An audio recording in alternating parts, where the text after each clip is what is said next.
നമ്മുടെ ഈ രൂപതയ്ക്ക് ഈ ജൂബിലി വർഷത്തിൽ നമ്മൾ 25 വർഷങ്ങൾ പൂർത്തിയാക്കി 50-ാം വർഷത്തിലേക്ക് നമ്മൾ കടക്കുമ്പോൾ നമ്മൾ നന്ദിയോടെ ദൈവത്തിൻ്റെ മുമ്പിൽ ബലിയർക്കുമ്പോൾ എനിക്കും പറയാനുള്ളത് അത് മാത്രമേ ഉള്ളൂ.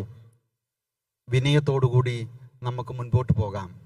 രണ്ടാമതൊരു കാര്യം, പരിശുദ്ധ പിതാവ് ലയോ 14-ാമൻ മാർപ്പാപ്പ ഈ അടുത്ത നാളുകളിലെല്ലാം അടിവരയിട്ട് പറഞ്ഞ ഒരു പ്രധാനപ്പെട്ട കാര്യം കൂട്ടായ്മ, കമ്മ്യൂണിയൻ. നമുക്ക് പലപ്പോഴും പല അവസരങ്ങളിലും വളർച്ചയിൽ മുൻപോട്ട് പോകുമ്പോൾ നമ്മുടേതായിട്ടുള്ള അഭിപ്രായങ്ങൾ, നമ്മുടേതായിട്ടുള്ള ദർശനങ്ങൾ ഉണ്ടാവുക സ്വാഭാവികമാണ്.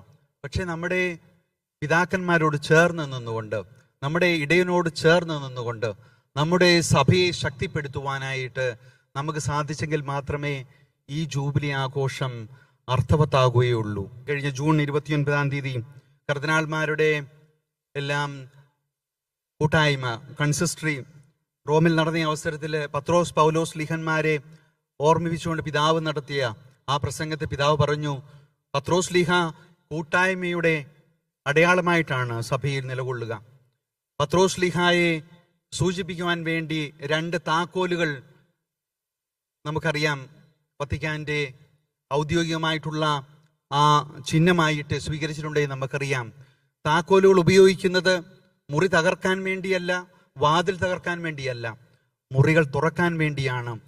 പത്രോസ് ആ താക്കോലിനെ അടയാളമായിട്ട് സ്വീകരിക്കുമ്പോൾ സ്വന്തമായിട്ടുള്ള കടുംപിടുത്തങ്ങൾക്ക് മുറി കൊടുക്കാതെ എല്ലാവർക്കും ആധ്യാത്മികയുടെ അടിസ്ഥാനത്തിൽ ഉള്ള സംഗമ സ്ഥലങ്ങൾ കണ്ടെത്തണമെന്നാണ് പരിശുദ്ധ പിതാവ് പറഞ്ഞത്.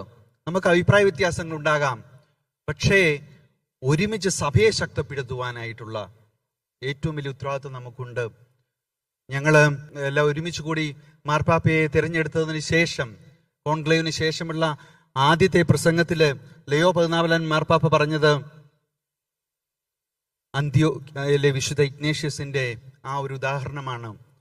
അദ്ദേഹം തൻ്റെ രക്തസാക്ഷിത്വത്തിന് വേണ്ടി നടന്നു പോകുമ്പോൾ, സിംഹങ്ങളാൽ കടിച്ചു കീറപ്പെട്ട് ജീവിതം തന്നെ നഷ്ടപ്പെടാനായിട്ട് പോകുമ്പോൾ അദ്ദേഹം പറയുന്നൊരു കാര്യമുണ്ട്, എൻ്റെ ശരീരം ലോകത്തിൽ നിന്ന് അപ്രത്യക്ഷമാകുന്നു അന്ന് ഞാൻ മിശിഹായുടെ യഥാർത്ഥ ശിഷ്യനായി അറിയപ്പെടുമെന്ന്.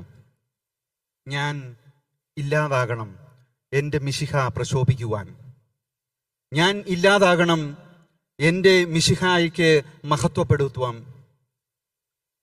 നമ്മുടെ അഭിപ്രായങ്ങളും നമ്മുടെ അഹംഭാവവും മാറ്റിവെച്ചിട്ട് മിശിഹായാണ് പ്രകാശിക്കേണ്ടത്, തിരുസഭയാണ് തിളങ്ങേണ്ടത്. ഈ ഒരു ചൈതന്യത്തോടുകൂടി നമുക്ക് വരും വർഷങ്ങളിൽ നമ്മുടെ സഭയെ ശക്തിപ്പെടുത്താം. ധീരമായ നേതൃത്വവും സാക്ഷ്യവും ഇതുവരെ കൊടുത്ത നിങ്ങൾ ഓരോരുത്തരും നമ്മുടെ അഭിമന്യ പിതാവ് മാർ ജോയി ആലപ്പാട്ട് പിതാവിനോട് ചേർന്ന് നിന്നുകൊണ്ട് ഈ നാട്ടില് മിശിഹായുടെ സ്നേഹത്തിൻ്റെയും കാരുണ്യത്തിൻ്റെയും ആ സൗരഭ്യം പലർത്തുവാനുള്ള കൃപ നിങ്ങൾക്ക് ഓരോരുത്തർക്കും ലഭിക്കട്ടെ എന്ന് അഭിമന്യ പിതാക്കന്മാരോടൊപ്പം ഞാനും പ്രാർത്ഥിക്കുന്നു.